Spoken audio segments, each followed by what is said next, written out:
القلب في شوق له ألق. Calon guru penggerak angkatan 11 basketball bersama Ustadz Muhammad Nur Haryanto SPD. Insyaallah selama 1 jam ke depan 60 menit nanti akan dibawakan oleh beliau tentang budaya positif. Mudah-mudahan nanti bisa memberikan gambaran kepada kita semua tentang apa itu yang dinamakan dengan budaya positif, sehingga ujung-ujungnya adalah terciptanya lingkungan belajar yang aman dan nyaman untuk kita semua, ya, sehingga nanti setiap tujuan pembelajaran akan tercapai dengan mudah.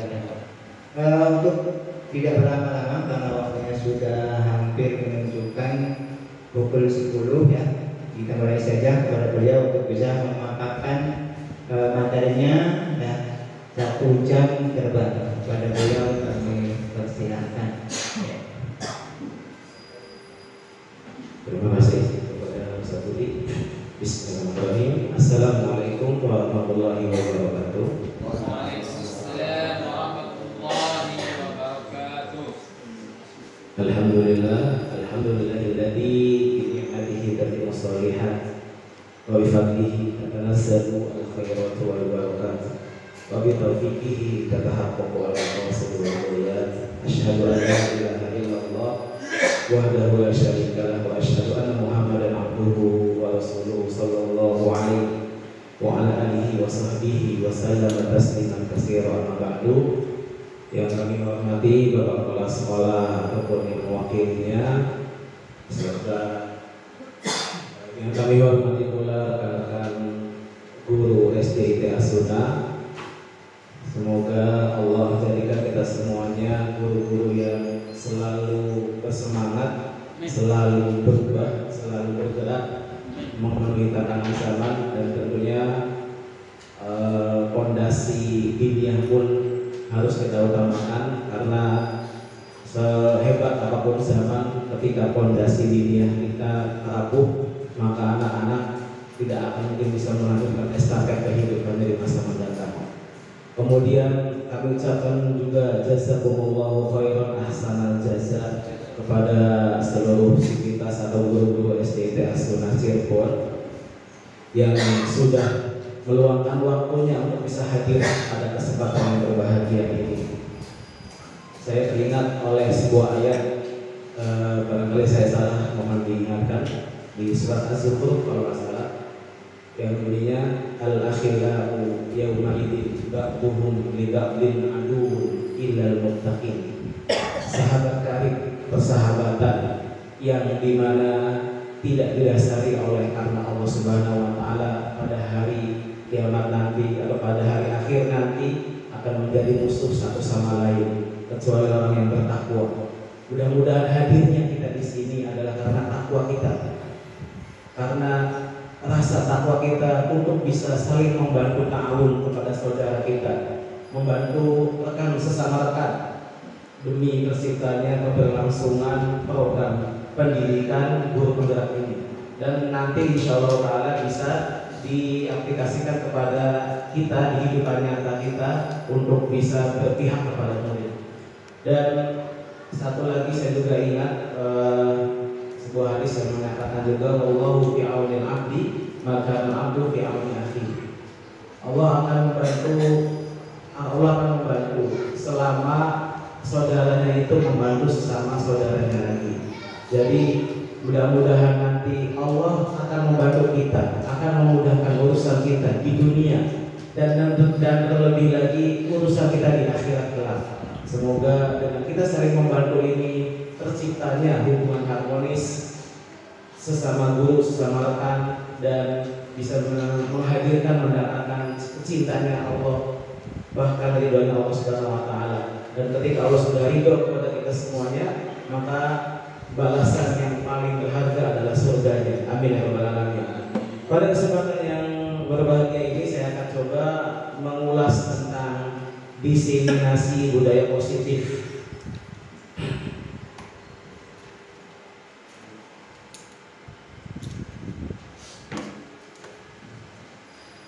Ya, konsep utama di modul ini atau pemaparan pada pagi pagi hari yang menjelang siang ini ada perubahan paradigma, makna kata disiplin, motivasi perilaku manusia, tujuan disiplin positif, keyakinan kelas, dihukum oleh penghargaan, kebutuhan dasar manusia, posisi kontrol guru, posisi kontrol restitusi, restitusi sebagai sebuah cara menanamkan disiplin positif pada siswa.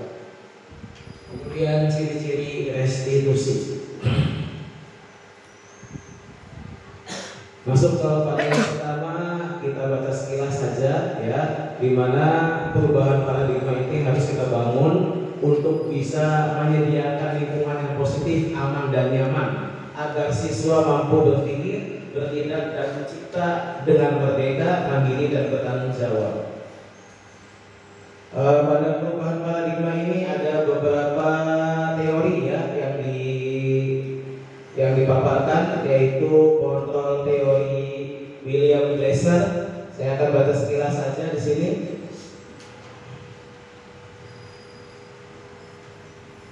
Ada ilusi bahwa mengontrol siswa, kemudian ada ilusi bahwa semua penguatan positif efektif dan bermanfaat. Ada lagi yang ketiganya,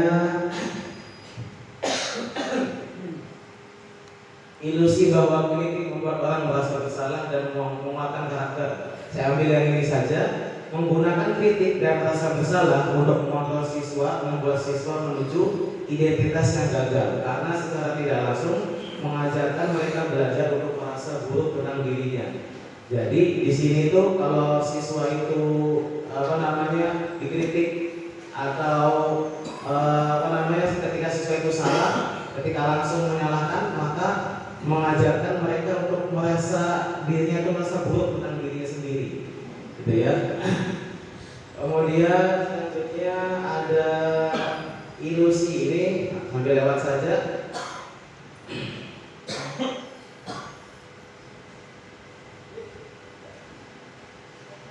Nah, iya, ini stimulus respon, di mana kita akan paparkan sekilas saja. Realitasnya kebutuhan kita itu sama, tetapi realitas kotoran dunia itu realitasnya kebutuhan kita ini berbeda-beda. Maksudnya pikiran kita itu mungkin kita menyamakan semua siswa itu sama, padahal aslinya faktanya siswa itu berbeda-beda. Kemudian semua orang melihat hal yang sama, aslinya setiap orang memiliki gambaran yang berbeda-beda. Kita mencoba mengubah orang yang berpandangan sama dengan kita tentang dunianya, kita berusaha memahami pandangan orang lain tentang dunia. Jadi dengan adanya stimulus respon ini yang diprakarsai oleh Stephen Covey, ya, kita ini jangan melihat bahwasanya setiap apa yang kita lihat ini sama sesuai dengan pikiran dan pandangan kita. Bisa jadi hal yang semestinya, yang seharusnya itu berbeda sesuai dengan kebutuhan dan realitas yang ada. Kemudian kita masuk ke disiplin positif. Makna kata disiplin positif, ya ini yang sedang sedang digembar-gemborkan oleh pemerintah. Salah satunya menginduk atau mengacu pada Bapak Ki Hajar Dewantara, menyatakan bahwasanya disiplin positif itu untuk menciptakan siswa yang merdeka. Maka syarat utamanya harus mempunyai disiplin yang kuat, yaitu disiplin diri yang berasal dari motivasi internal. Juga tidak mempunyai jika tidak mempunyai motivasi internal, maka diperlukan motivasi eksternal.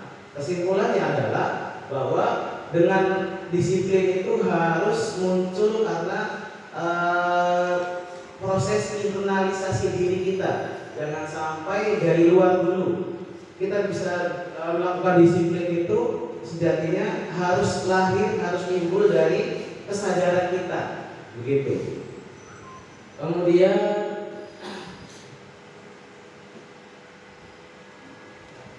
motivasi perilaku manusia, ada 3 motivasi perilaku manusia. Yang pertama, menghindari ketidaknyamanan atau hukuman. Seseorang yang berperilaku menghindari permasalahan yang mungkin muncul dan berpengaruh kepada mereka secara fisik, psikologis, ataupun tidak terpenuhinya kebutuhan mereka bila mereka tidak melakukan tindakan itu. Yang kedua, untuk mendapatkan imbalan. Jadi motivasinya tuh untuk mendapatkan imbalan atau penghargaan diri dari orang lain. Itu perilaku untuk mendapatkan pujian, hadiah, imbalan dari orang lain. Kemudian untuk menjadi orang yang mereka inginkan dan menghargai diri sendiri dengan nilai-nilai yang mereka percaya.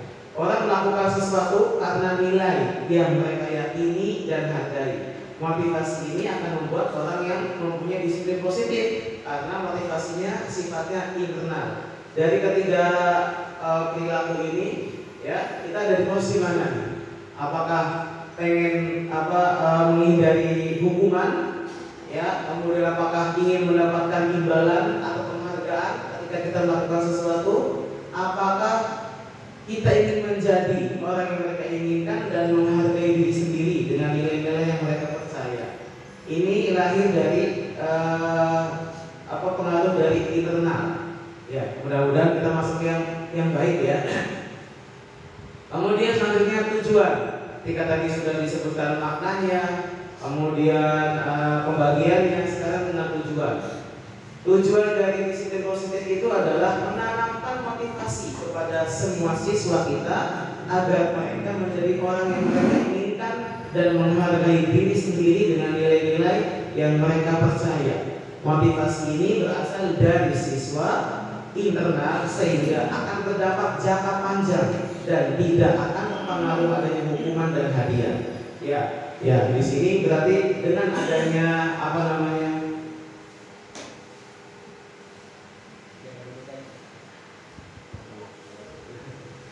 dengan adanya motivasi dari internal akan dampaknya itu jangka panjang.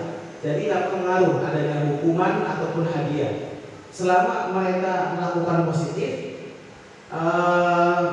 mereka lahir dari diri sendiri, maka insya Allah tidak akan berpengaruh pada dirinya. Artinya misalkan mau dikasih hadiah, nggak apa-apa. Mau nggak dikasih hadiah, nggak apa-apa juga. Dikasih hadiah lebih baik sebagai bonus. Kemudian keyakinan kelas. Keyakinan merupakan nilai-nilai kebaikan atau prinsip-prinsip yang disepakati secara universal. Orang akan lebih semangat atau tergerak untuk melaksanakan keyakinannya daripada hanya mengikuti aturan. Ya, jadi namanya keyakinan kelas itu sifatnya abstrak daripada peraturan yang lebih rinci dan nyata. Keyakinan tadi berupa pernyataan universal. Kemudian keyakinan kesal itu dibuat dalam bentuk positif. Keyakinan kelas juga tidak perlu banyak-banyak sehingga mudah diingat dan dipahami oleh anggota kelas. Keyakinan kelas hendaknya sesuatu yang dapat diterapkan di lingkungan. Semua anggota kelas hendaknya berkontribusi dalam pembuatan keyakinan kelas melalui kegiatan curah pendapat.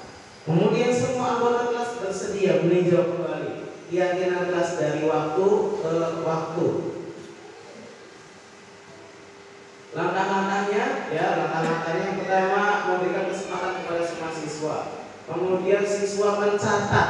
Kemudian siswa menyusun keyakinan kelas sesuai prosedur pembentukan keyakinan kelas. Contoh, misalkan siswa ada yang membuat jangan lari-lari di dalam kelas. Itu bentuknya negatif, maka dibuat keyakinan kelasnya jalan, harusnya jalan. Jadi yang tadinya jangan dibuat menjadi jalan saja. Jangan lari-lari, jalan saja. Jangan bermain, perhatikan gurunya, gitu. Nah, sini meninjau kembali. Jadi kalau sudah dibuat, misalkan sudah dibuat ada 4 keyakinan kelas, tapi bulan depan atau tahun depan masih bisa diperlukan keyakinan kelas yang lain, dibuat lagi tidak apa-apa. Bisa diganti lagi, bisa juga ditotal, dirombak secara keseluruhan. Ya, ini langkah-langkahnya yang tadi sudah disebutkan. Ini contoh video membuat kesepakatan kelas yang dipraktekkan oleh kelas 3C.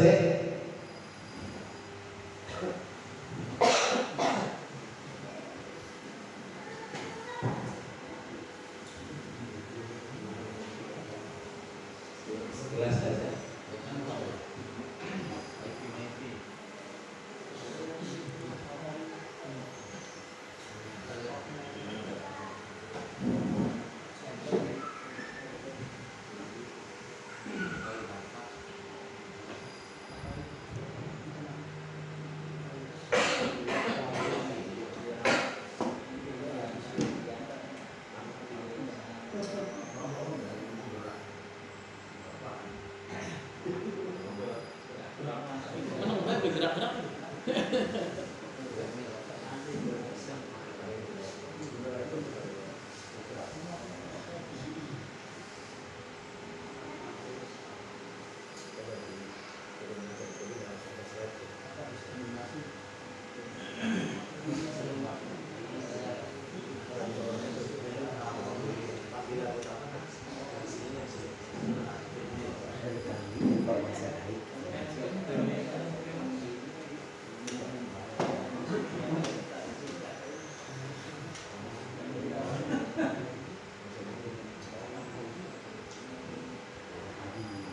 Ya, mohon maaf, videonya belum bisa ditampilkan karena gangguan teknis.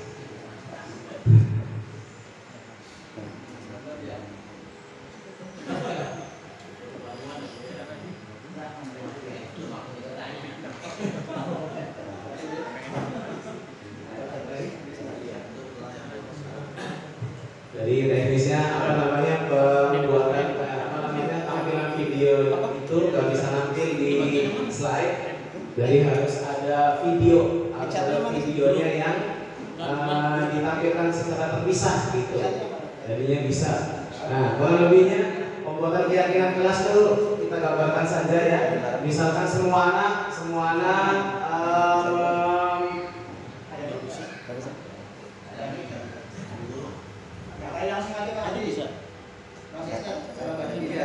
ya langsung proses aja disebutkan. Ya nanti misalkan langsung praktek aja. iya langsung disebutin aja caranya. Ya caranya cara membuat keyakinan kelas. Semua siswa nanti menulis nilai-nilai kebajikan, nilai-nilai kebaikan, menginginkan kelas itu impiannya seperti apa. Misalnya mau di kelas itu yang anak-anaknya itu rapi, tulis misalkan ingin anak-anak rapi, sebelum belajar berdoa dulu, kemudian tidak ada sampah di dalam kolong ataupun di lantai, kemudian penyimpanan alat-alat kebersihan dengan rapi, kemudian dan sebagainya. Pokoknya nilai kebajikan kayak gimana. Nah, dari nilai-nilai yang sudah ditulis sama anak-anak itu nanti kebanyakan itu membentuk kalimatnya yang negatif. Misalkan jangan lari-larian, jangan buang sampah di kolong, jangan mainan, jangan segala macam. Tidak boleh begini. Nah, nanti sebagai gurunya akan membuat refleksi atau kesimpulannya. Ya tadi, misalnya jangan buang sampah, maka kalimat keyakinan kelasnya buanglah sampah pada tempatnya. Jangan lari-larian, jalanlah di kelas dengan santai. Kemudian jangan ribut. Kalimat positifnya, misalkan belajarlah dengan rapi, belajarlah dengan indah, dengan hikmat, dengan tertib, seperti itu. Ya, kemarin pas dibuat keyakinan kelas di kelas 3C seperti itu. Sudah semuanya, kemudian dijelaskan satu-satu. Misalkan doa sebelum belajar berdoa terlebih dahulu. Berarti maksudnya misalkan bersyukur kepada Allah dengan ittiba, gitu ya. Bersyukur kepada Allah, kemudian mengikuti sunnah Rasulullah SAW. Jadi doanya yang mengikuti sunnah seperti apa. Kemudian misalkan meminjam pensil, kemarin disebutkan. Misalkan ada yang meminjam pensil, tapi kita pabrik. Sini kalau mau saya kasih pensilnya, tapi bayar dulu 5.000, goceng dulu. Nah itu namanya tidak ikhlas. Ya, maka disebutkan. Tapi kalau seperti itu nanti anak-anak lihat, tuh anak-anak sudah ada keyakinan kelas yang sudah kita buat. Kamu pinjamin pensil tapi pabrik, mengharapkan sesuatu imbalan. Maka keyakinan apa yang sudah dilanggar? Oh yang poin 1 Ustaz, poin 1. Oh yaudah, harusnya kayak gimana? Harusnya begini. Nah sudah, nah begitu. Ya kemudian dijelaskan lagi beberapa nilai kebajikannya ada 5 kalau nggak salah yang disebutkan. Nilai-nilai kebajikan menjadi sebuah keyakinan kelas. Ya, kita lanjut dulu ya, dulu 11 tentang keyakinan kelas. Kita masuk lagi ke setelah keyakinan kelas.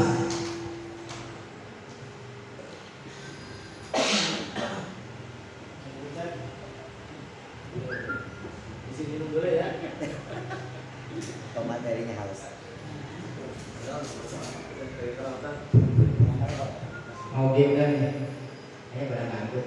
Iya. Coba es speaking. Speaking, ya speaking. Kopi ya. Mau speaking nggak? Nanti tidur kan. Boleh kalau mau speaking. Coba semuanya berdiri. Selesai enggak kurang? Sebentar aja sebentar. Oh, oke. Ya, saya berdiri. Ini permainan substitute. Bukan main itu. Ya, jadi sebentar. Jadi Andi ketika bilang cap, gini ya, cap, cap, cip,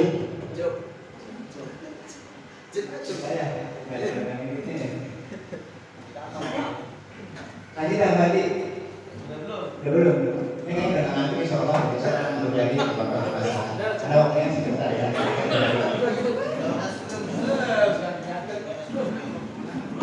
Udah ngantuk. Masih ngantuk? Oh enggak.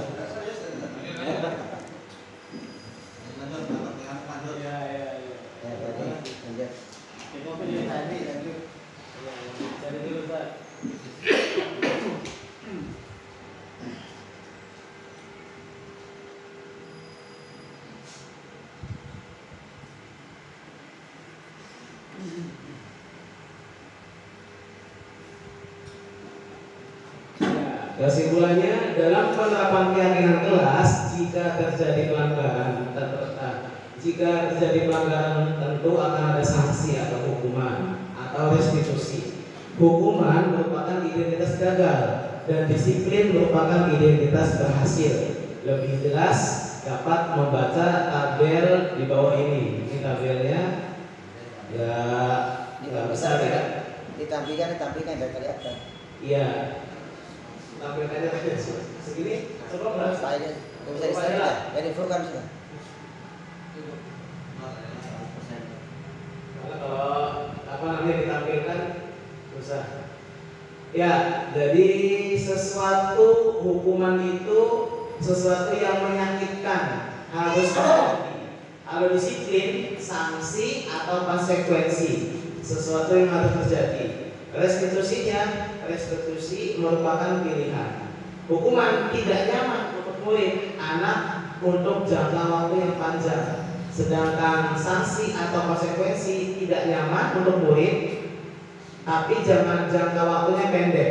Restitusi menguatkan untuk murid atau anak dalam jangka waktu panjang. Nah, kalau ngasih hukuman biasanya dalam jangka waktu panjang akan terngiang-ngiang. Misalkan, mohon maaf, ada guru yang suka ngasih hukuman. Nanti anak itu akan melabeli dirinya sendiri dengan, wah bapak fulan ini sukanya ngasih hukuman, langsung takut dalam waktu jangankan melihat bapak fulan, melihat hentakan kakinya saja sudah kelihatan ini. Pak fulan nih kayaknya. Di jangka waktu panjangnya tuh ketakutan berlebih gitu ya. Tapi kalau disiplin, konsekuensi itu jangka waktunya pendek. Apalagi kalau dikasih restitusi, nanti sesaat lagi akan ada pemaparan tentang restitusi. Kurang lebihnya seperti itu ya, nggak berpanjang-panjangan. Kemudian dilanjutkan lagi materi selanjutnya adalah perbedaan hukuman dan konsekuensi. Ya, di sini ya bedanya. Kalau hukuman sifatnya itu tiba-tiba, tidak terencana. Siswa tidak tahu apa yang akan terjadi dan tidak dilibatkan. Di samping itu, hukuman hanya bersifat satu arah dari guru yang memberikan, dan siswa hanya menerima hukuman tersebut tanpa suatu diskusi atau arahan dari guru, baik sebelum atau sesudahnya. Hukuman berupa fisik maupun verbal akan membuat siswa tersakiti.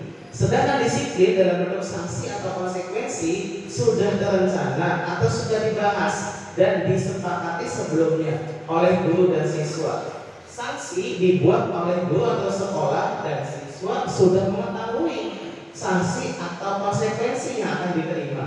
Tapi sanksi atau konsekuensi tetap membuat siswa merasa tidak nyaman dalam jangka waktu yang pendek. Jadi kalau hukuman itu akan jangka waktu yang cukup lama, ya, tersakiti. Sedangkan kalau disiplin itu tetap tersakiti, tapi dalam waktu jangka yang pendek. Sementara kalau disiplin atau konsekuensi itu sudah disepakati bersama.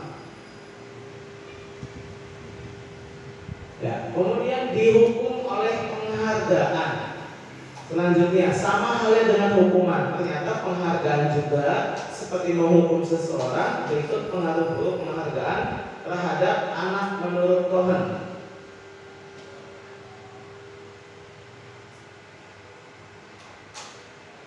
Penghargaan diberikan untuk membuat seseorang melakukan sesuatu dalam jangka waktu pendek.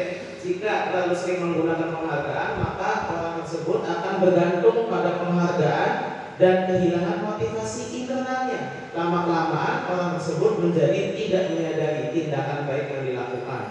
Ya, jelek juga ya kalau sering dikasih penghargaan, nanti akan menghilangkan motivasi internalnya, sehingga dia semakin tidak menyadari tindakan baik yang dilakukan. Kemudian penghargaan itu tidak efektif. Maksudnya penghargaan merupakan suatu benda atau peristiwa yang diinginkan yang dibuat dengan suatu syarat tertentu. Penghargaan diperoleh jika melakukan hal yang disyaratkan. Jika tidak mendapatkan penghargaan yang diharapkan, maka akan timbul rasa kecewa dan berkecil hati, dan kemungkinan di lain waktu tidak akan berusaha setelah sebelumnya. Kita juga harus terus-menerus memberikan penghargaan jika ingin seseorang melakukan sesuatu.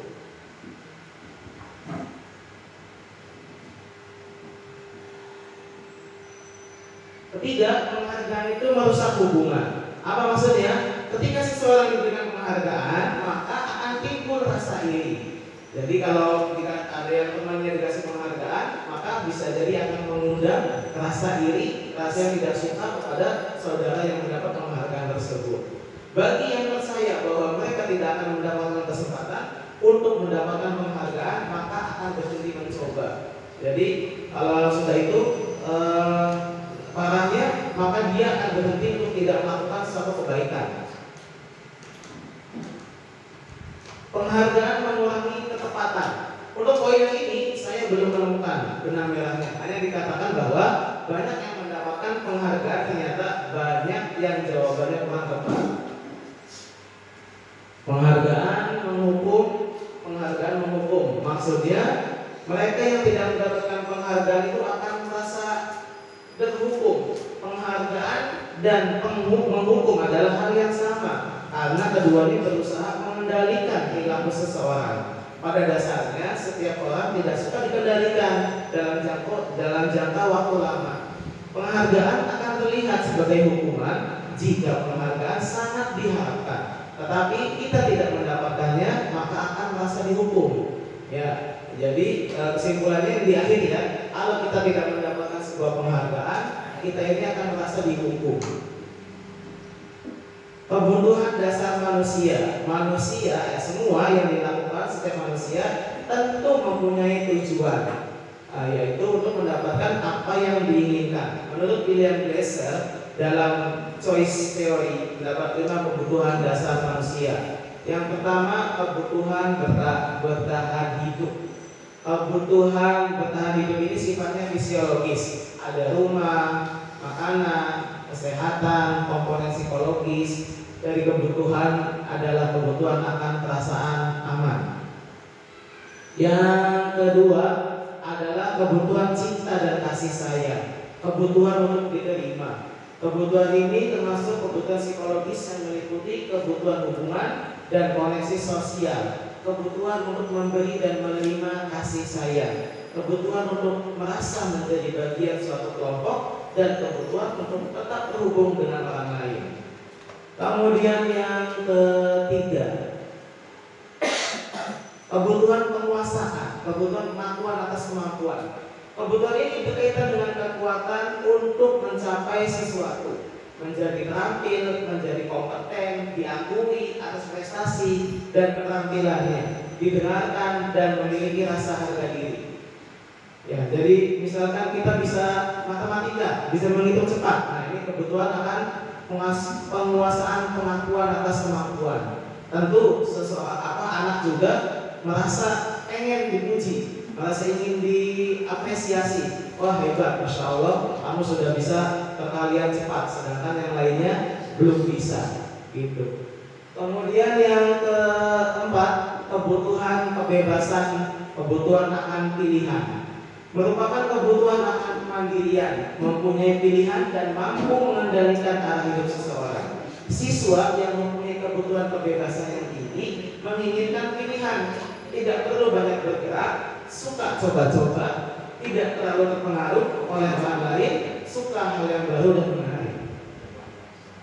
Kemudian yang kelima, kebutuhan kesenangan, kebutuhan untuk merasa senang, kebutuhan untuk mencari kesenangan, bermain, tertawa. Siswa dengan kebutuhan kesenangan yang tinggi biasanya akan menikmati apa yang dilakukan, konsentrasi, melakukan hal yang disenangi, suka permainan, suka mengoleksi barang, dan suka melucu. Ya ini ya, kebutuhan kesenangan juga.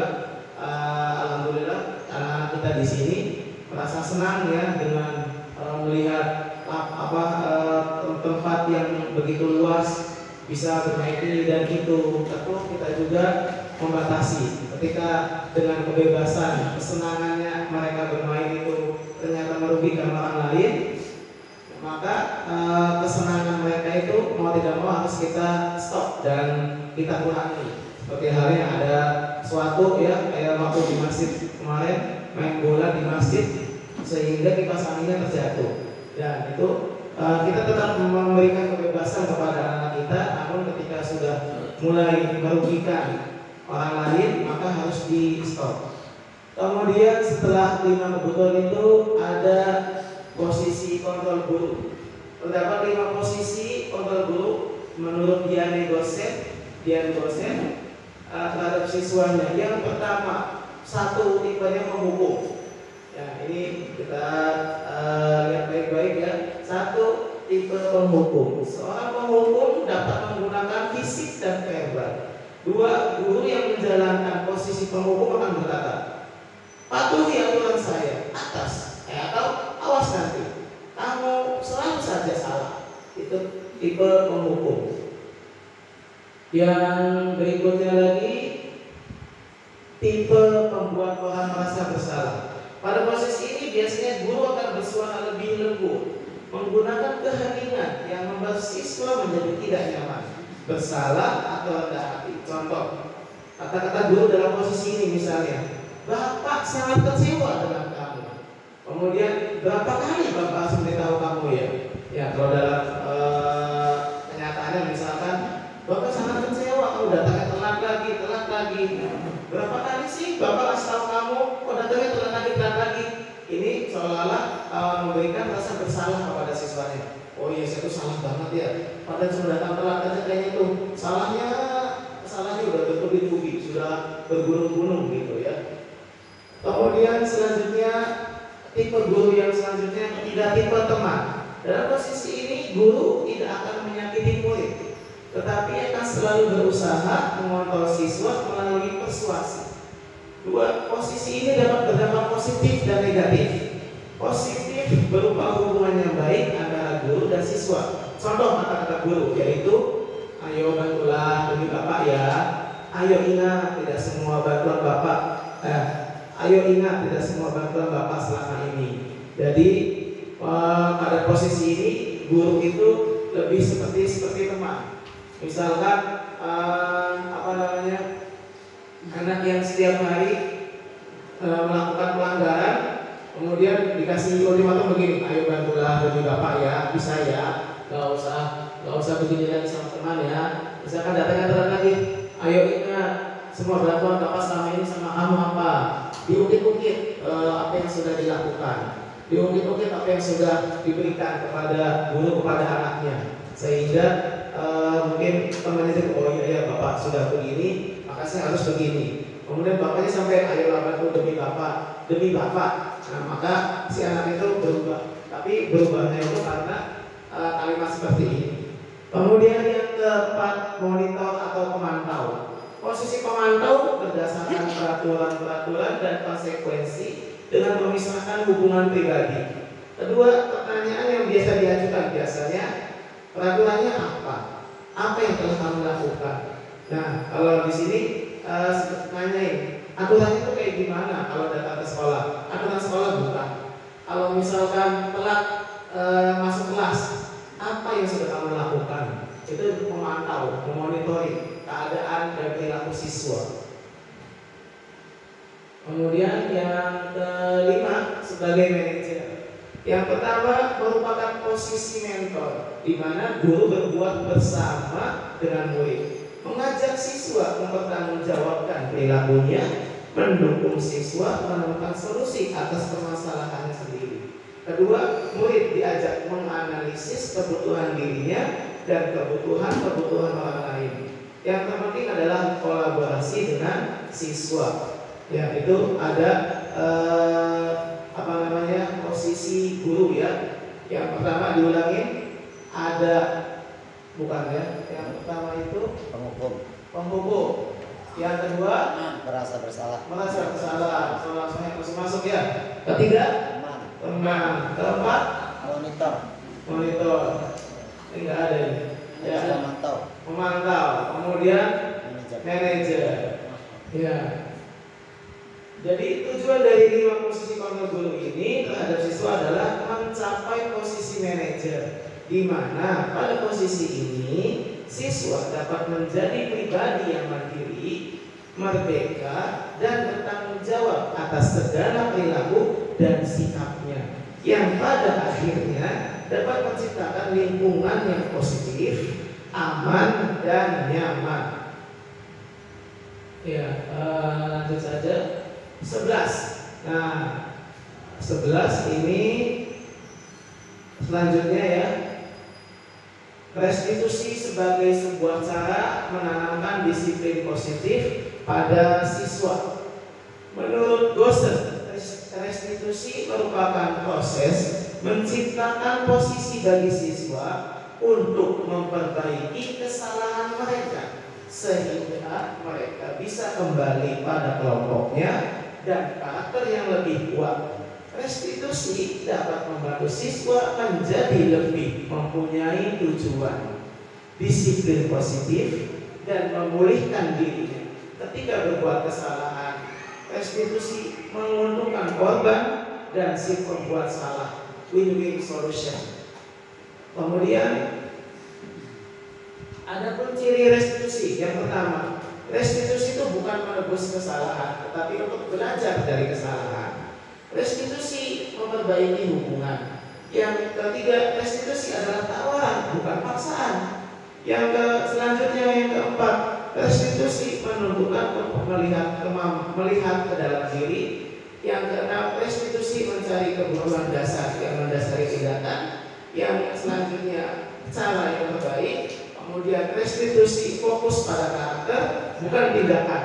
Kemudian restitusi menguatkan. Kemudian restitusi mengembalikan siswa yang berbuat salah pada kelompoknya. Nah, ini dia proses segitiga restitusi.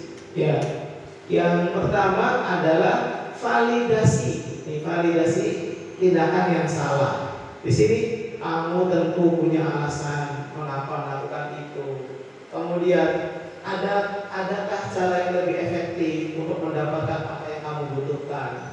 Divalidasi dulu. Kemudian setelah itu dinyatakan, menanyakan, kemudian selanjutnya menstabilkan identitas. Setiap orang itu pasti melakukan kesalahan. Kemudian kamu bukan satu-satunya yang pernah melakukan ini. Setelah 2 tahapan tadi, tahapan yang ketiga, yaitu menanyakan keyakinan. Keyakinan kelas apa yang sudah kita sepakati? Kamu ingin menjadi orang seperti apa? Nah, itu contoh segitiga, belum ya. Ini baru teorinya, tahapan-tahapan segitiga restitusi. Yang pertama, sisi menstabilkan identitas. Contohnya di sini, berbuat salah itu tidak apa-apa. Maksudnya semua orang itu pasti melakukan kesalahan, bukan kita melegalkan berbuat salahnya. Kedua, tidak ada manusia yang sempurna. kemudian kita bisa menyelesaikannya. Kemudian bapak tidak tertarik untuk mencari siapa yang salah, tetapi bapak ingin mencari solusi dari permasalahan ini. Ketika anak fokus pada kesalahan, maka akan sulit untuk melakukan restitusi. Hal ini karena rasa bersalah menguras energi, merasa bersalah berarti identitas gagal, rasa bersalah membuat kita terperangkap pada masa lalu yang sudah tidak bisa diubah lagi. Kemudian selanjutnya lagi validasi tindakan yang salah. Restitusi itu menyarankan guru berbicara kepada siswa bahwa melanggar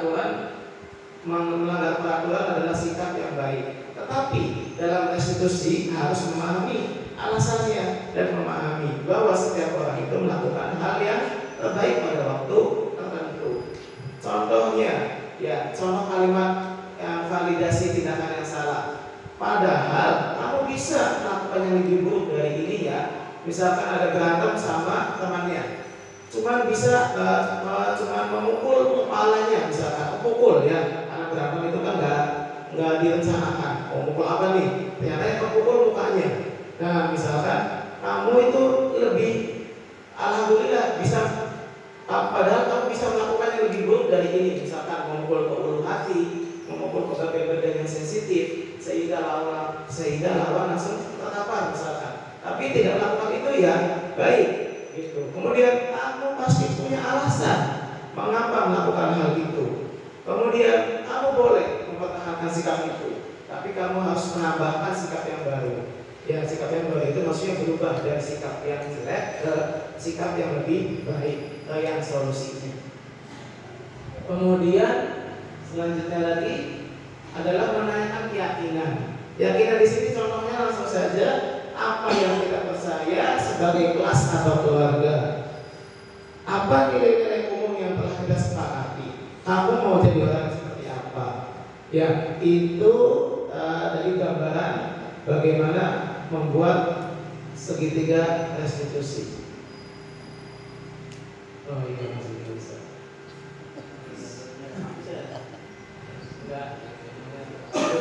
Tadi nggak mau coba dinyalakan, ternyata emang nggak bisa gitu. Harus ada filenya ya, ya. Iya. Nah, jadi contoh studi kasusnya di 3C ada anak yang telat, kemudian dipanggil menanyakan sebuah segitiga restitusi. Kurang lebihnya begini ya. Kamu kenapa? Katanya datang telat, ya betul Pak. Kemudian setelah ditanyakan sudah berapa kali telatnya, misalkan sudah 5 atau 7 kali, lebih dari 1 kali 2 kali lah ya. Kemudian tanyakan lagi, kita validasi dulu, kita terangkan dulu pikirannya. Kalau dipanggil itu seakan-akan kalau dipanggil guru tuh, waduh kayak masalah besar gitu ya. Jadi kita terangkan dulu pikirannya, panggil dulu. Kamu kenapa tadi informasi dari grup tiket katanya datangnya telat ya. Kemudian tanyakan lagi, apakah telat itu melanggar keyakinan kelas kita? Bukan? Iya, melanggar. Nanti kalau sudah kemudian bisa ditampilkan keyakinan kelas yang sudah kita buat kesepakati. Nih, kamu telat itu sudah melanggar, betul sudah melanggar. Coba tunjuk keyakinan kelas mana yang sudah kita sepakati. Oh, kesepakatannya disiplin. Ternyata gimana harusnya ke sekolah itu? Oh iya, harus datangnya lebih awal. Kemudian setelah ditanyakan begitu, divalidasi, kemudian tanya lagi, menurut kamu apa yang harus dilakukan selanjutnya supaya tidak telat lagi? Oh ya sudah, saya insya Allah tidak akan tidur malam-malam sehingga saya bisa bangun lebih pagi. Begitu. Oh ya sudah, kalau begitu, kalau sudah ketahuan cara solusinya begitu, nanti Ustadz atau Bapak akan berkoordinasi kepada orang tuanya di rumah sehingga kamu dapat kembali atau ke sekolah dengan tepat waktu, tidak telat lagi. Begitu. Itu kasus yang pertama. Kasus yang keduanya, si anak diejek sama teman-temannya dengan nama bapaknya. Gitu. Marah. Kemudian habis marah itu dia gebrak meja, gerak gitu ya. Kemudian panggil dulu. Setelah dipanggil, ya biasa divalidasi dulu. Ya jangan langsung disalahkan dulu. Kenapa kamu begini? Oh ya begini. Habis dia mengejek bapak saya, kan bapak itu kan harus dihormati, harus dimuliakan. Masa diejek gitu sama teman? Ya pasti marah lah. Gitu kata teman. Betul, kamu sudah melakukan hal yang tepat. Kalau bapak di posisi kamu juga. Jadi kasih pertanyaan seolah-olah kita ini ada di posisi anak kita yang salah. Kalau bapak di posisi kamu juga sama, bapak juga akan marah karena nama orang tuanya diejek, direndahkan, tidak dimuliakan. Nah, dipuji lagi, puji dengan kayak gimana? Kamu mungkin bisa melakukan hal lebih buruk lagi daripada itu selain mengebrak meja. Mungkin bisa mukul, ya, tapi kamu tidak melakukannya kan? Ya Pak, saya akan melakukannya. Kamu tidak memukulnya lebih dari ini kan? Ya, saya tidak memukulnya. Oh udah, itu yang Bapak apresiasi. Kemudian selanjutnya lagi dikasih solusinya, win-win solutionnya. Jadi namanya tetap saja namanya gebrak meja, melakukan hal seperti itu pada teman, kesalahan bukan? Iya sih Pak, kesalahan. Apa keyakinan kelas yang sudah dilanggar? Menghormati orang lain. Kemudian selanjutnya kayak gimana kalau kayak gitu? Kalau kayak gitu, ya saya harus bersabar Pak.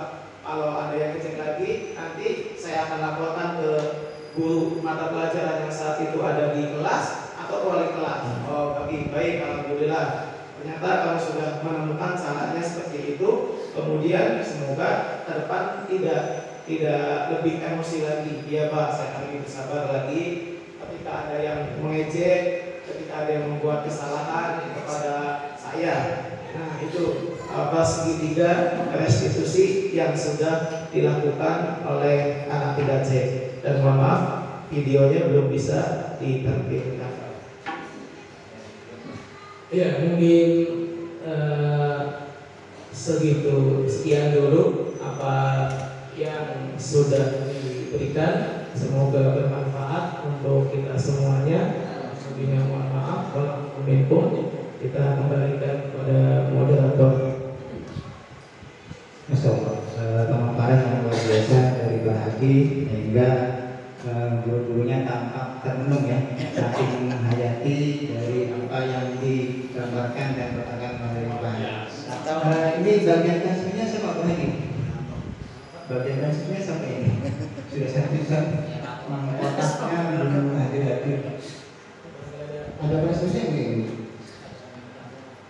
Barangkali ada pertanyaan yang masih mengganjal, silakan Reza, boleh.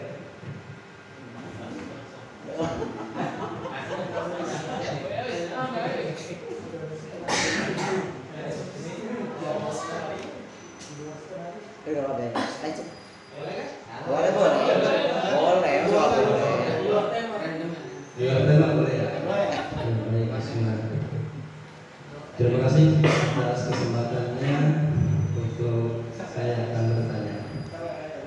Baik, tadi saya dari awal memperhatikan ya, sangat bagus. Masya Allah. Diangkat dulu. Sampai saya menghayati ada poin yang saya tanyakan sehingga gitu ya.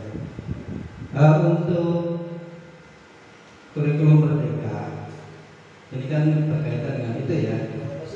Kita budaya positif nih, kembali kepada merujuk ke Bapak Ki Hajar Dewantara dengannya. Dari awal disebutkan bahwasanya profil belajar Pancasila ini kita merujuk pada Bapak Ki Hajar Dewantara. Tapi kok dari awal tadi ya hanya disebutkan sekali, tapi kebanyakan teorinya dari dosen. Saya akan menanyakan pertama. Ini pertanyaan serius, tidak bercanda. Beneran? Iya. Ya jangan ketawa. Saya tanya, dosen itu siapa? Terus yang kedua, apakah kita untuk pembelajaran ini mengikuti dosen atau Pak Ki Hajar Dewantara? Saya menginginkan tadi teori-teori itu apa sih yang dikatakan Pak Ki Hajar Dewantara itu apa ya? Karena ini semuanya gosip semua. Nah itu aja pertanyaan saya, mohon dijawab dengan ulang. Terima kasih. Ya. Ayo Pak Budi, bantu ya Pak. Ini pertanyaannya out of the box namanya, pertanyaan yang muncul tapi luar biasa yang bisa membuat narasumber mungkin bisa pusing. Silakan barangkali Pak Hadi. Terima kasih Bapak Ustaz Hasan yang sudah ya. Betul sekali Bapak. Di sini kalau dilihat slide itu dicantumkan Bapak Ki Hajar Dewantara cuma satu slide. Makna kata disiplin saja. Selebihnya adalah pendapat-pendapat teori dari yang lain, bukan dari Bapak Ki Hajar Dewantara. Ya, jadi Bapak Ki Hajar Dewantara ini adalah ya rahimahullah ya, semoga Allah menjadikan semasa hidupnya amalan sebagai pemberian timbangan amal nanti di akhirat kelak buat kita semuanya, sehingga bisa diambil filosofinya, bisa diambil pembelajarannya. Jadi Bapak Ki Hajar Dewantara ini hanya memberikan sebuah kata kuncinya saja. Sedangkan teori-teori yang lain itu hanya mengikuti untuk melengkapi. Jadi puncaknya sudah ada, teori-teori yang lain itu hanya melengkapi saja. Gitu. Seperti halnya misalkan Bapak Ki Hajar Dewantara itu melihat beranggapan bahwasanya peserta didik itu sebagai bibit ya. Kita guru-gurunya itu sebagai guru-gurunya sebagai petani. Sehingga misalkan kita menginginkan ketika kita menanam sebuah bibit padi, maka akan menjadi sebuah padi. Ketika kita menanam bibit jagung, akan menjadi jagung. Ketika kita menanam bibit mangga, maka akan menjadi mangga. Dan disitulah dimana para guru ini melihat siswa-siswanya itu tidak sama, berbeda-beda. Maka tentunya perlakuannya pun harus berbeda. Nah, dalam contoh nih di sini aja Ki Hajar Dewantara itu menyatakan apa? Siswa yang merdeka syarat utamanya harus mempunyai disiplin yang kuat, disiplin dari dirinya, motivasi internalnya. Kemudian jika tidak punya motivasi internal, maka diperlukan motivasi eksternal. Jika dari dirinya belum ada, belum muncul, maka diperlukanlah motivasi-motivasi yang lain dari gurunya, dari temannya, dari siapapun yang bisa dijadikan pembelajaran. Biarlah dosen menunjukkan bahwa disiplin itu yang artinya belajar, artinya sama-sama. Siswa itu menurut Bapak Ki Hajar Dewantara belajar juga bagaimana bisa mengaplikasikan atau memunculkan motivasi internalnya. Jika belum ada, maka siswa ini akan mendapatkan motivasi eksternal dari gurunya, dari siswanya, dari segala yang ia lihat dalam kehidupan nyatanya. Biarlah dosen hanya mengikuti saja, melengkapi makna atau teori yang sudah disampaikan oleh Bapak Ki Hajar Dewantara. Jadi diambilnya pusatnya dulu aja, pokoknya dulu, gitu Bapak. Semoga jawaban saya ini tidak puas ya Pak ya, karena saya bukan alat pemuas Pak. Dan semoga nanti Bapak maksudnya bisa mencari ilmu atau mencari manfaat teori yang lainnya sehingga Bapak bisa menjadi puas dan Bapak bisa menjadi mengembang. Kalau saya mengembang, saya menyelam dari sini. Jadi seperti itu Pak. Boleh menambahkan apa ini? Ya, saya menambahkan nama saya. Pada saat semoga dirahmati Allah Subhanahu Wa Taala. Sedikit ya ini tambahan. Jadi kalau pemikiran Ki Hajar Dewantara itu kan di antara salah satu tujuan yang digagas oleh ini sebenarnya yang unik dari pemikiran beliau itu adalah menuntun siswa untuk mencapai kebahagiaan dan keselamatan setinggi-tingginya. Itu adalah tujuan pendidikan kata Ki Hajar Dewantara. Nah, menurut beliau juga mungkin kita harus menciptakan suasana pendidikan yang berpihak kepada siswa. Artinya kita betul-betul mendidik siswa itu sebagaimana layaknya petani tadi. Nah, kalau di dalam teori disiplin positif di sini kebanyakan mengacu kepada seorang ilmuwan ya, dia adalah seorang psikolog, ahli psikolog, ya dokter psikolog yang mungkin secara ilmuwan mengerti dari bagaimana struktur anatomi tubuh itu, dari sifat-sifatnya, dari anatominya, sehingga banyak literasi yang diambil itu dari pemikiran beliau. Yang dia adalah seorang ahli psikolog, ahli dokter psikolog yang mungkin dirujuk sebagai literatur di dalam materi disiplin positif. Mungkin itu tadi barangkali sedikit tambahan yang mungkin bisa mencerahkan.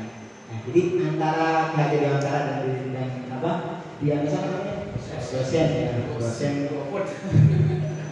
Jadi bukan saudaranya dosen ya. Jadi seorang ahli psikolog ya, ahli psikolog itu. Jadi mungkin wajar ya, dia ahli di bidangnya tentang nanti bagaimana cara menangani konflik, memperbaiki masalah dan mungkin itu tadi. Sudah jam 11, belum masih ada waktu. Ada lagi pertanyaan? Oh, bagus. Tadi kantor atas ya, sekarang kantor bawah. Jadi harus membagi dengan adil. Cek satu ya. Bismillahirrahmanirrahim. Assalamualaikum warahmatullahi wabarakatuh. Ya, Bari, ada satu pertanyaan dari saya. Satu pertanyaannya. Yang pertama itu saya menanyakan tentang segitiga restitusi. Kira-kira batas maksimal berapa kali? Ada batas tidak untuk melakukan segitiga restitusi kepada seseorang, kepada siswa? Ya. Yang kedua, bagaimana caranya ketika sudah melakukan segitiga restitusi, mungkin sekali, dua kali pada satu anak itu, tapi masih mengulangi lagi kesalahan yang sama seperti itu. Yang ketiga, apakah segitiga restitusi itu bisa dipukul rata kepada semua anak yang normal atau punya KPK misalnya? Nah, apakah bisa diterapkan restitusi kepada semua anak siswa? Karena kalau ada KPK juga, apakah itu juga bisa diterapkan kepada teman misalkan? Nah, seperti itu. Terus mungkin pertanyaannya, mohon pencerahannya. Assalamualaikum warahmatullahi wabarakatuh.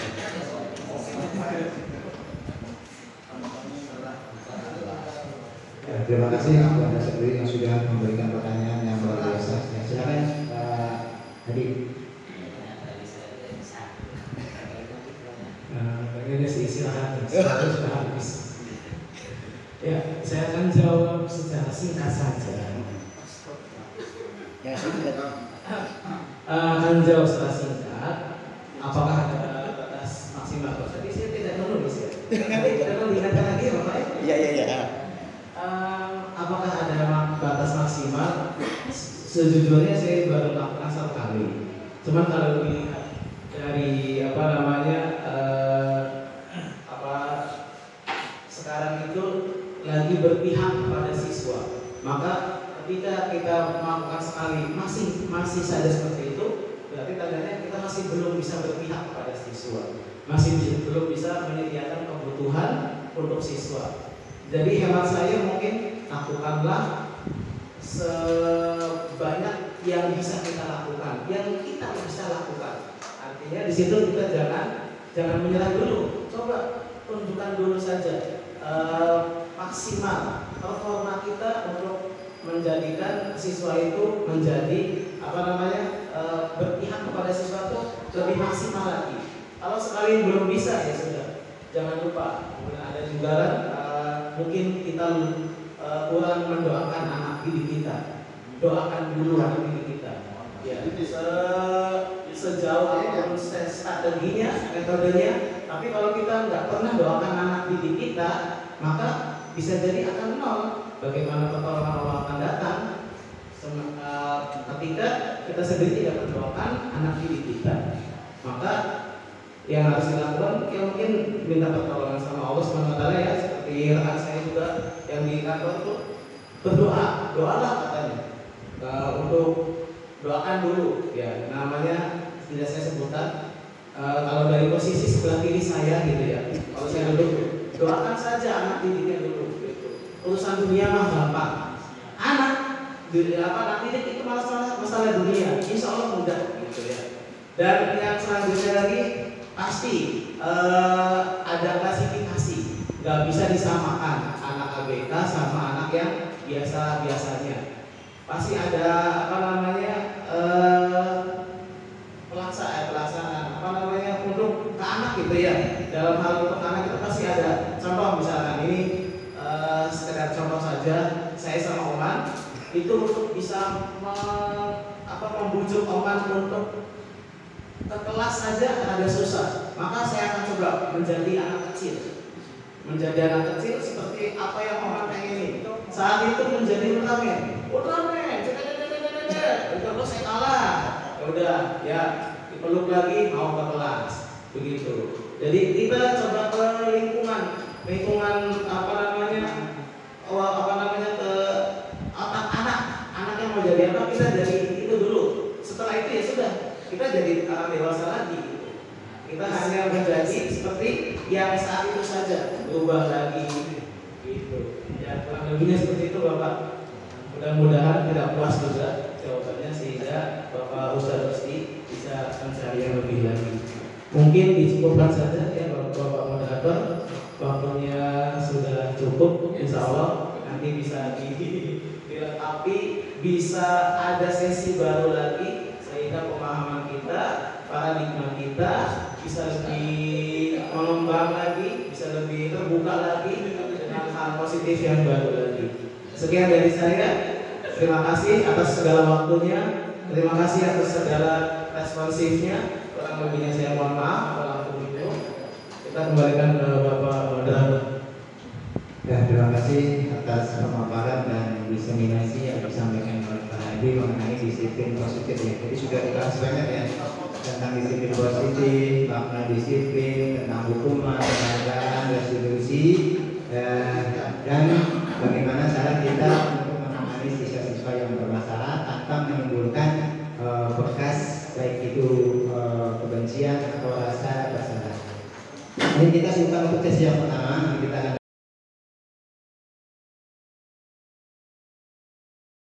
Kasus 1. Alvaro tidak terima kalau nama ayahnya diejek oleh temannya. Ia marah dan tidak dapat menahan emosinya. Berikut adalah skenario penyelesaian masalah menggunakan segitiga restitusi. Waalaikumsalam warahmatullahi wabarakatuh. Gimana kabarnya Alvaro? Alhamdulillah baik Ustaz. Alvaro, tadi Ustadz mendengar dari ketua kelas bahwasannya Alvaro itu habis bertengkar ya dengan Usama. Ya Ustaz, habis kesal sih. Kenapa bisa kesal? Usama terus memanggil nama ayah saya. Usama juga manggilin nama ayah teman-teman yang lain Oh, Ustaz. jadi tidak hanya nama ayah kamu saja dipanggilin sama Usama. Ya Ustaz. Oh, begitu. Wajarlah kalau Alvaro juga kesal. Mungkin kalau Ustadz ada di posisi Alvaro juga sama-sama kesal. Kemudian apa yang Alvaro lakukan sama Usama? Saya marah-marah. Ustaz, saya maki-maki Usama tanpa saya sadar saya ngambek. Sampai ke belakang meja. Iya sih. Ya, itu sebuah apa namanya perbuatan yang wajar ya. Nama orang tua dipanggil dengan tidak hormat ya Alvaro ya. Iya betul sekali. Kemudian apa alasannya Alvaro sampai membuka meja? Karena saya kesal Ustaz. Masa sih orang tua diejek? Kan harusnya orang tua harus kita hormati dan jaga nama baiknya. Betul sekali Alvaro. Tapi dengan temannya Alvaro mengejek, pasti Alvaro marah-marah. Sedangkan nama orang tua itu harus dihormati, dijaga nama baiknya. Ya, tapi Ustaz sangat menghargai usaha Alvaro itu dengan tidak memperburuk keadaan yang telah Alvaro lakukan. Cuma beberapa meja kan? Ya Ustaz. Dengan tidak memperburuk, tidak menendangnya, tidak memukulnya, nggak menendang, nggak mukul. Alhamdulillah itu sangat Ustaz menghargai sekali perbuatan Alvaro tersebut. Kemudian apakah perilaku Alvaro dengan menggebrak mejanya Usama itu sesuai dengan keyakinan kelas kita? Tidak Nah, berarti tidak sesuai dengan keyakinan kelas ya. Keyakinan kelas kita mana yang sudah hafal langgar? Saling menghormati antar teman, Ustaz. Betul. Namanya menghormati antar teman. Menurut Alvaro, menghormati teman itu penting atau tidak? Penting, Ustaz. Ya, kalau penting, keyakinan yang harus Alvaro lakukan ketika ada teman yang mengejek Alvaro, apa yang harus Alvaro lakukan? Saya akan bersabar jika ada yang mengejek nama ayah saya atau mengejek saya akan laporkan kepada guru atau ke wali kelas, Ustaz. Oh, begitu. Berarti Alvaro sudah memperbaiki masalah ini ya? Ya, Ya, Ustaz. alhamdulillah. Semoga nanti Alvaro ke depannya tidak langsung emosi, lebih bersabar, dan nanti kalau ada yang membuat Alvaro marah-marah lagi, Alvaro bisa lebih bersabar dan melaporkan tadi kepada siapa? Guru mata pelajaran sama wali kelas. Itu tindakan yang sudah baik dan bagus. Terima kasih ya Alvaro ya. Semoga nanti ke depan Alvaro lebih baik lagi. Sekarang Alvaro kembali ke kelas ya. Ya, Ustaz. Assalamualaikum. Waalaikumsalam warahmatullahi Assalamualaikum warahmatullahi wabarakatuh. Saya Alvaro Gibran Aiman Maulana, kelas 3C. Saya senang diajak diskusi oleh Ustaz Ade untuk mengendalikan amarah saya dan belajar lebih bersabar dan untuk menghormati teman. Assalamualaikum warahmatullahi wabarakatuh. Kasus kedua, Gabriel sering datang terlambat sehingga banyak pelajaran yang tertinggal. Berikut adalah skenario penyelesaian masalah menggunakan segitiga restitusi. Assalamualaikum warahmatullahi wabarakatuh. Waalaikumsalam warahmatullahi wabarakatuh. Gimana kabarnya Gabriel? Alhamdulillah. Alhamdulillah. Ustaz dengar kata guru tiket Gabriel datang ke sekolah terlambat ya? Iya, Ustaz. Kalau terlambat datang ke sekolah itu sebuah kesalahan bukan Gabriel? Iya, Ustaz. Menurut Gabriel, seingat Gabriel sudah berapa kali Gabriel datang telat ke sekolah? Sudah 5 kali, Ustaz. Baik Gabriel, melakukan kesalahan itu manusiawi. Setiap orang itu pasti pernah melakukan kesalahan. Yang terpenting adalah ketika melakukan kesalahan, maka berusaha untuk tidak mengulanginya lagi. Bukan begitu Gabriel?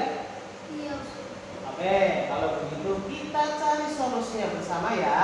Iya, Ustaz. Gabriel datang terlambat ke sekolah pasti ada alasannya. Apa itu alasannya Gabriel? Iya, Ustaz. Saya sering begadang dan sambil melihat HP, jadi kurang tidur. Ya, Gabriel tahu keyakinan kelas apa yang sudah Gabriel langgar? Disiplin, Ustaz. Ya, betul sekali. Keyakinan disiplin. Keyakinan kelasnya tentang disiplin. Menurut Gabriel, datang ke sekolah terlambat itu sesuai dengan keyakinan kelas kita tidak? Tidak, Ustaz. Ya, kalau begitu apa sih artinya disiplin menurut Gabriel? Pentingnya? Penting, Ustaz. Ya. Buat saya datang ke sekolah tepat waktu dan bisa menghargai waktu. Ya, betul sekali. Yang benar. Insya Allah. Dengan kita disiplin, kita bisa menghargai waktu, pekerjaan juga nggak semakin menumpuk, dan kita juga lebih peduli kepada sesama. Bukan begitu Gabriel? Iya, Ustaz. Baik, untuk selanjutnya keyakinan kelas yang sudah Gabriel sebutkan tadi dan solusi kedepannya kayak gimana supaya Gabriel tidak lagi datang terlambat. Iya, Ustaz. Saya sering terlambat, mohon maaf. Saya sudah sering terlambat. Kemudian apa yang harus dilakukannya?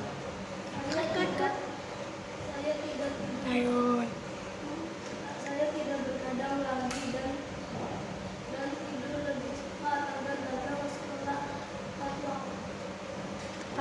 Gitu. Jadi solusinya sudah Gabriel temukan. Nanti Ustadz akan meminta bantuan pada orang tuanya Gabriel di rumah, dikondisikan. Nanti diharapkan Gabriel bisa di rumahnya dibantu sama orang tuanya Gabriel untuk bisa datang ke sekolah lebih awal. Ya, terima kasih Gabriel. Silakan kembali ke kelas. Assalamualaikum warahmatullahi wabarakatuh. Nama saya Gabriel Glory Islami Yosiro, kelas 3C. Terima kasih Ustaz tadi sudah diajak diskusi dengan Ustaz. Saya senang sekali diajak diskusi dengan Ustaz agar untuk menemukan solusi agar tidak datang ke sekolah terlambat. Saya tidak akan bergadang lagi dan tidur lebih cepat agar tidak datang ke sekolah terlambat. Assalamualaikum warahmatullahi wabarakatuh.